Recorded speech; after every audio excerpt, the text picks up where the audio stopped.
Now turn to Section 1.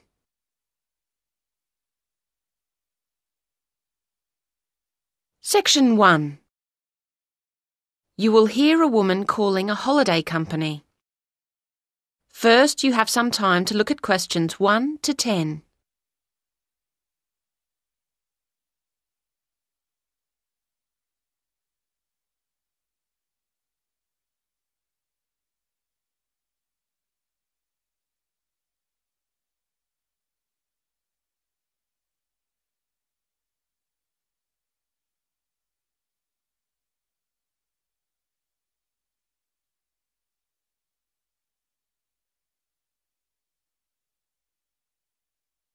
You should answer the questions as you listen, because you will not hear the recording a second time.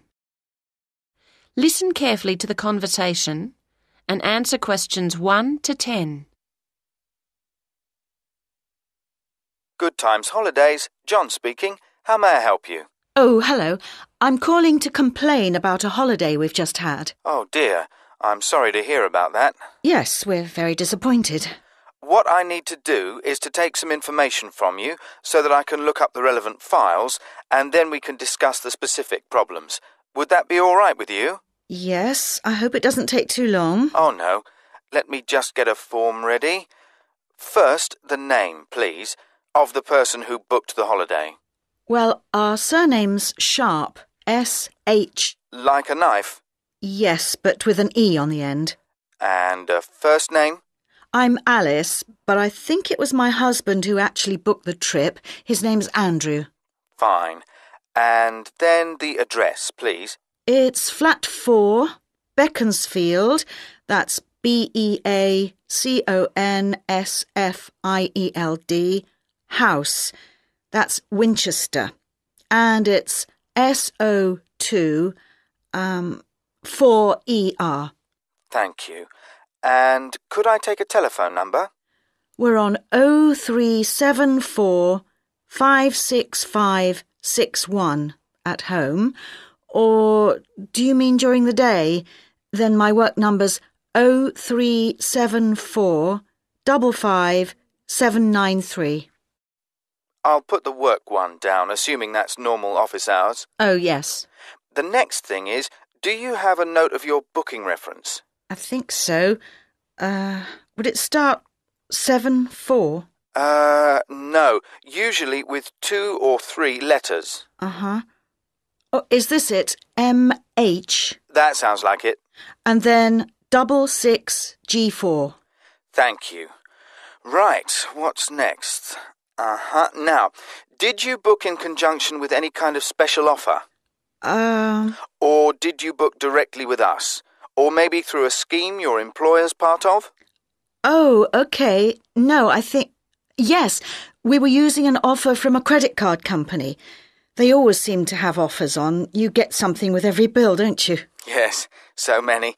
Fine. And now, insurance. Did you have an insurance policy that came with your booking? Well, no. I mean, it came under our Gold Star policy, so we didn't need extra. No, that's fine. It's just a check. All right, nearly there. Now, what type of holiday was it? Well, not very... No, OK. It was called a midwinter break in the brochure. Thank you. And when was the holiday? We just got back on January the 21st, and we started on the 16th. Fine. Right. I'm sorry about all that. No, I understand. So, what was the problem you encountered? There were 2 things that disappointed us, actually. Right. In the first place, we were told that when we arrived at the station, a taxi would meet us and take us straight to the house. But in fact, there wasn't one there. We had to wait for ages and then pay for one ourselves. So that was inconvenient and expensive. Oh, I'll look into that, see what went wrong. And the other problem was that we'd been promised there would be a bicycle for each of us stored at the house, ready to use. But there were only 3, which is no good for a family of 4. No, it wouldn't be. OK, well, I'll check into that as well. Now, if you can give me a few hours, I'll get back to you this afternoon, and then we can discuss... That is the end of Section 1. You now have half a minute to check your answers.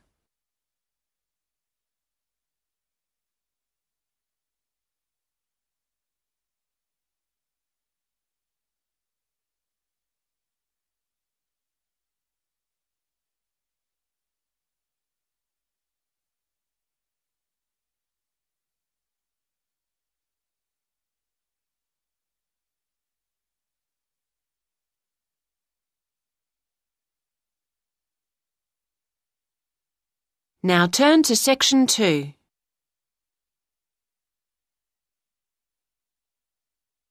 Section 2. You will hear a talk about opportunities for temporary jobs. First, you have some time to look at questions 11 to 15.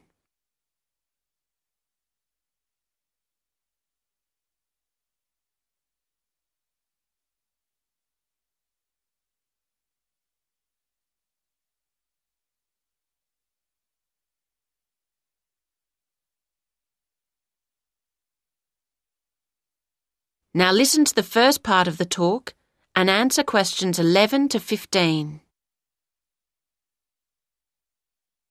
I'd like to welcome you to the presentation. It's nice to see so many of you here, and I hope that everybody ends up with suitable employment as a result of attending. Now, as you know, we at Select Hotel Recruitment are able to offer a range of work at the better hotels in the area. This month is no exception, and I'll take you through some of what we have on offer. The first job is reception assistant, and there are 3 vacancies for this position at the Park Hotel. This is quite a varied job, and in fact I should point out that at certain times of the day it will involve heavy lifting when guests' luggage arrives or perhaps deliveries come in, so bear that in mind when deciding whether to apply for this post. The Park Hotel has quite an international flavour, so you'll need to speak at least 2 foreign languages. Many guests, of course, travel by car, and you may have to take their vehicles around to the car park, so you will need to have a valid driving licence, and you will not be allowed to do the job if you haven't. They also say that basic computer skills such as word processing would be an advantage, although this isn't a requirement. OK, now, the next job is general assistant, and there are 4 vacancies for this at the Avenue Hotel. To be honest, the pay is rather low, but there are compensatory factors that you should bear in mind when considering whether to apply. The hotel will provide you with all your meals while you're working, and they will also train you in all the aspects of the job and then issue you with a certificate, which, of course, could be very valuable to you in the future. Right, the third job on offer is catering assistant, and Hotel 56 are looking for 4 people to fill these vacancies at their smart new premises. As you know, this hotel is popular with exclusive travellers, and so you'll need to wear the distinctive staff uniform, which you're provided with. Don't consider this job unless you're fairly flexible about when you work, as the hotel will require you to work nights for this job, and you'll need to travel to and from the hotel as it's situated just outside the city. Well, that's some basic information about the opportunities we currently have on offer. Now you have some time to look at questions 16 to 20.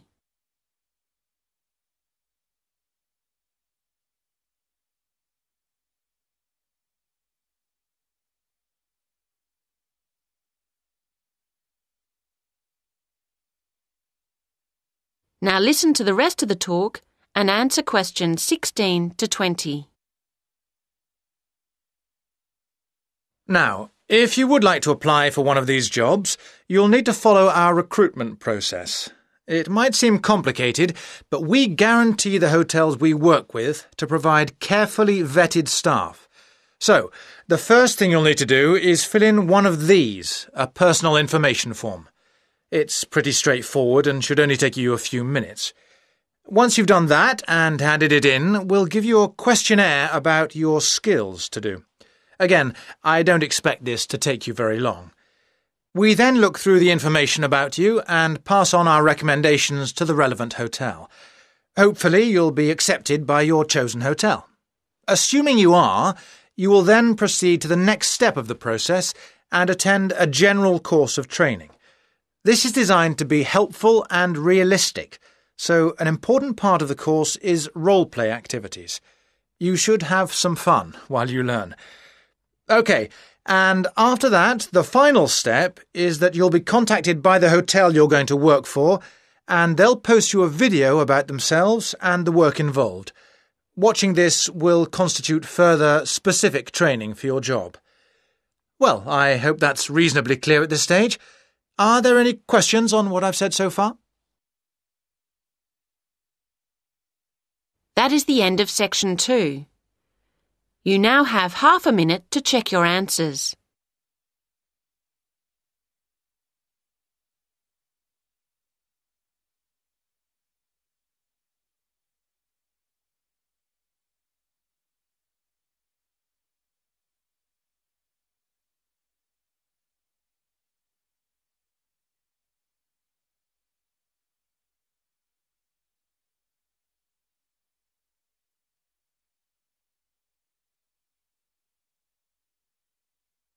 Now turn to section 3.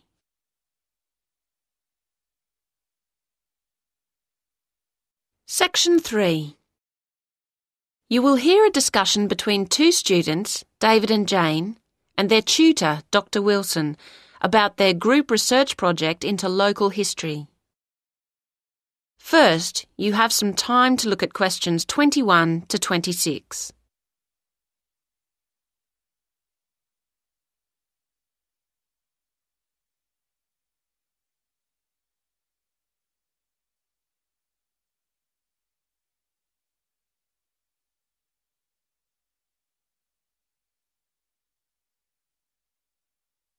Now listen to the first part of the conversation and answer questions 21 to 26. Hello, David, Jane. Hello. Hi. So, how's the local history project going? Are you making good progress? Yes and no. Oh? Well, we anticipated problems of various kinds. None of the group has much experience of collaborating on projects. But we spent some time discussing how to go about it and thrashed out what seemed a useful approach. But it seems that Jane and I are the only ones actually following the plan. That's meant that the whole project has been lacking coordination, and so we've fallen behind our schedule. I see. That's tricky. Yes, it is. We felt that the targets had been defined, so we'd all know what to deal with. But looking back, we probably should have really specified individual responsibilities. As it is, we only have a loose sense of what should be done by who. Well, this is quite a common problem, actually. I take it that you've had enough group meetings, so you're looking for an effective solution. If you go to the resource center, I think you'd find the advice service they provide there helpful at this point. Thanks. We'll go there later. On a specific note, I think we've got carried away with recruiting people to interview at the expense of building up the reference section, which I don't think is going to be solid enough. Do you think that'll be a major problem? I'd have to see how much is there to be sure. But, well, you'll have to be pragmatic at this point, I think. What you'd better do is ensure your methodology is really strong, so at least you can't be faulted on that front. Then, if people challenge your results, at least you've carefully reported how you reach them. Do you see what I mean? Yes. So? Yes, I think one resource in relation to that we haven't exploited as fully as we might is the internet. I've taken a lot of journals off the library shelves to go through, but actually there are websites where you can call up lists of approaches or data sets really quickly. I think that's a good idea, yes. Now you have some time to look at questions 27 to 30.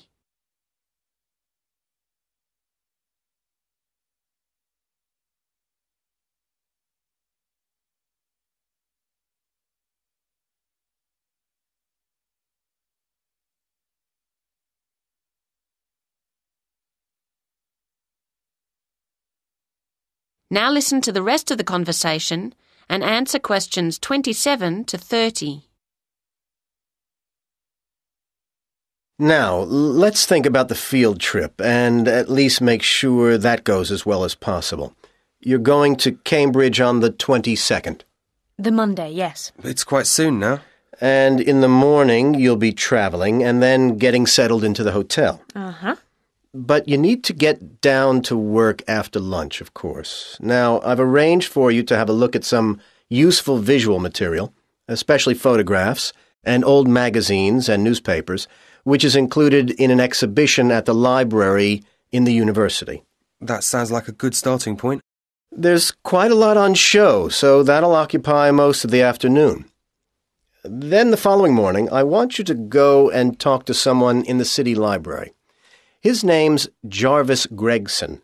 He works in the education section there, and he's an expert on the area's history. Don't, of course, forget to take a tape recorder with you, so that you can record what he tells you. Mm-hmm. And to have our questions ready. Indeed. Okay, and the afternoon's free for you to wander around, get the feel of the place. Do some sightseeing. As you wish. It's a beautiful city. But it's back to work on Wednesday morning. Concentrate on the central area and walk around methodically. You'll have the plans I'm getting ready for you from different periods, and your task is to compare those with the makeup of the city today. Make notes on how different kinds of shops and businesses have grown up, what's gone, and so on. I hope the weather's good. Yes, and in the afternoon, I want you to think about producing your own records, along the lines of the ones in the city library's archives. The history of the castle is very important to the city's development, so use a camera to get some pictures that reflect that, if you can, showing it in relation to the buildings and spaces around it. We'll try. And when do we travel back? That's up to you. You can either decide to... That is the end of section 3. You now have half a minute to check your answers.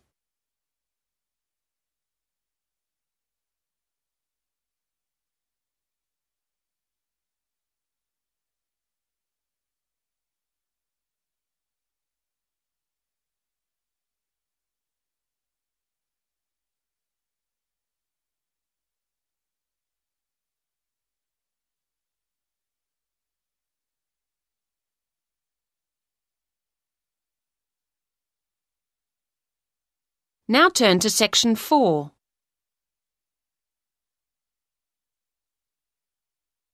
Section 4. You will hear part of a talk for tourism students about the London Eye, a modern tourist attraction in London. First, you have some time to look at questions 31 to 35.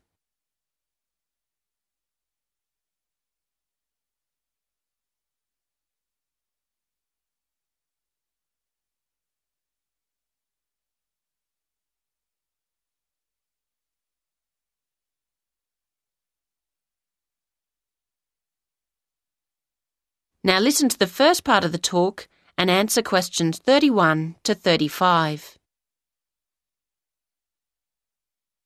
Today, I want to focus on some of the major sites that attract tourists to cities, and I'm going to begin with the London Eye. This giant wheel has, in a very few years, become one of the major attractions of London, and thus in the world. It's both simple in concept and awesome in delivery. Its creators are husband and wife architects David Marks and Julia Barfield. It was on their kitchen table in South London in 1993 that the first drawings for the London Eye were made, as the couple, who usually worked directly for clients, were entering a competition, the brief of which was to design millennium landmarks for the capital. In fact, nobody won, and the whole idea was scrapped, but the couple remained convinced that their dream should be pursued. They started to piece the project together and were soon attracting the attention of the press. And it wasn't long before British Airways had started to show an interest and then became a partner. As the project unrolled, everyone involved began to realise the sheer scale of what they were undertaking. It would be the largest observation wheel ever built, and over 1,700 people from a total of 5 countries would play a part in its construction. Nearly every one of its many parts and techniques needed to be invented, simply because they had never existed before. Transportation of the components would be on a scale reminiscent of pyramid building. Bringing them in meant that large parts had to fit under the various bridges of the River Thames, so this had to be timed to coincide with tides along its length. And even when completed, the Eye continues to be huge in its requirements.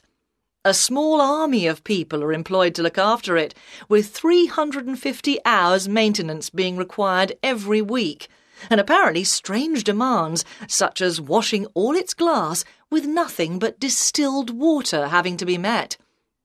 But the views the Eye affords across London make it all worthwhile, and it's easy to understand why the Eye has become one of London's chief tourist assets.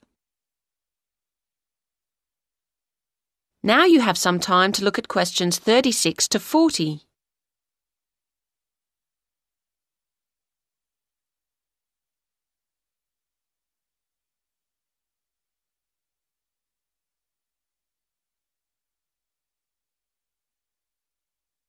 Now listen to the rest of the talk and answer questions 36 to 40. So, how is that great wheel held up? How did it get there? The starting point was, of course, the ground, and while parts of the wheel itself were still being constructed in various countries, tension piles were being driven into the ground beside the River Thames. This was the first step, and once these were securely in place, a base cap was installed over them as a kind of lock, with 2 giant plinths pointing up onto which an A-frame was attached, like a giant letter. All this took many months and incredible effort, but meant that the spindle could be installed around which the great wheel would turn. Now the project really was in business, and the vast rim, with spokes like an outsized bicycle wheel, could be brought in. The passenger capsules were assembled and hung onto the rim, each one linked by mounting rings that would support eager viewers as they rose above London. And the last thing to be built is the first thing the visitor encounters, the boarding platform laid down underneath. The whole process employed thousands of people in total and was avidly watched by millions. How long the Eye will stay is uncertain, but any talk of dismantling it always meets with immediate protest. That is the end of section 4. You now have half a minute to check your answers.